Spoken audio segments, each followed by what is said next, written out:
রাতের নিস্তব্ধ আকাশ হঠাৎ আলোয় ভরে উঠেছে। সুরের তালে তালে নাচতে শুরু করেছে শতাধিক ড্রোন।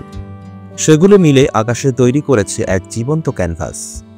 প্রিয় দর্শক, আমরা সবাই দেখেছি এবার আমাদের নববর্ষের আয়োজনে নতুন মাত্রা যোগ করেছে সংসদ ভবন এলাকার আকাশে ড্রোন লাইট শো।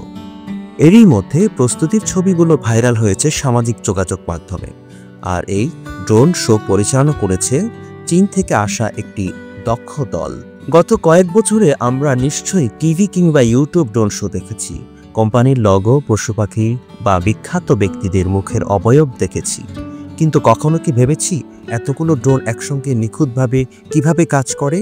এগুলো কারাই বা পরিচালনা করে, কিভাবেই পরিচালিত হয়ে থাকে এবং কতগুলো ড্রোন একসাথে কাজ করে এবং কত টাকা প্রয়োজন? এবার আমরা বিস্তারিত জানব এই ড্রোন শো এর বিষয়ে। ড্রোন শো কি? ড্রোন লাইট শো মানে অনেকগুলো ছোট ড্রোন কম্পিউটারের সাহায্যে একসঙ্গে আকাশে ওড়ে এবং নানা ধরনের ছবি তৈরি করে। ড্রোনের সঙ্গে থাকে আলো, আর সেই আলোই আকাশে ফুটে ওঠে জীবন্ত ছবি। কম্পিউটারে আগে থেকেই নির্দেশ দেওয়া থাকে যে কোন ড্রোনটি কোথায় গিয়ে দাঁড়াবে। প্রতিটা ড্রোন নিজের নির্দিষ্ট জায়গায় গিয়ে দাঁড়ালেই পুরো দৃশ্যটা তৈরি হয়। এই প্রযুক্তি কোথা থেকে এলো? আগে ড্রোন শো শুধু গবেষণাগারের পরীক্ষার বিষয় ছিল, কিন্তু এখন সারা বিশ্বের বড় বড় অনুষ্ঠানে এগুলো দেখা যায়।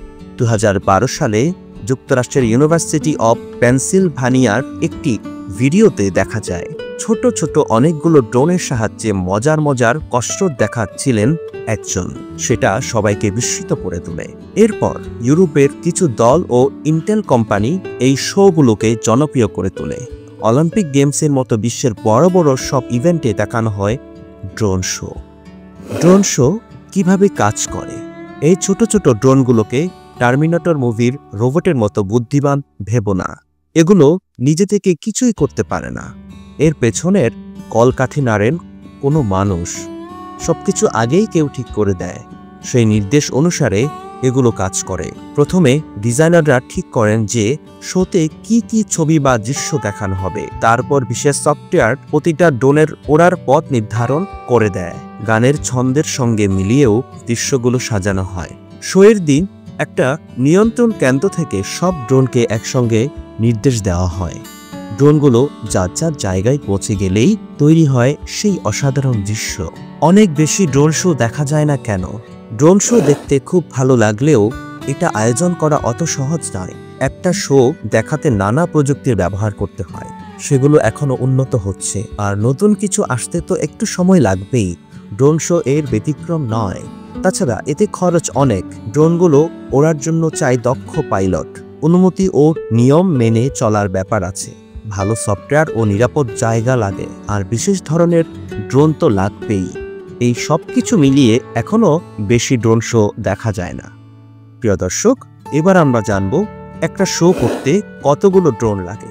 চমৎকার একটা দৃশ্য তৈরি করতে যে হাজারখানেক ড্রোন লাগে বিষয়টা তেমন নয়। অনেক সময় 50 বা 100 ড্রোন দিয়েও দুর্দান্ত কাজ করা যায়। আগে ড্রোনগুলো যেমন উজ্জ্বল ছিল না, তাই একটা ছবি আঁকতে অনেক ড্রোন লাগতো। এখনকার ড্রোনগুলো অনেক বেশি শক্তিশালী এবং সঠিকভাবে অবস্থান ধরে রাখতে পারে বলে কম ড্রোন দিয়েও কাজ চলে যায়। এখন পর্যন্ত ইন্টেল 2066টা ড্রোন একসঙ্গে উড়িয়ে রেকর্ড করেছে। একটা ড্রোন শো করতে কত টাকা খরচ হয়? খরচ মূলত নির্ভর করে কতগুলো ড্রোন ব্যবহার করা হচ্ছে তার উপর।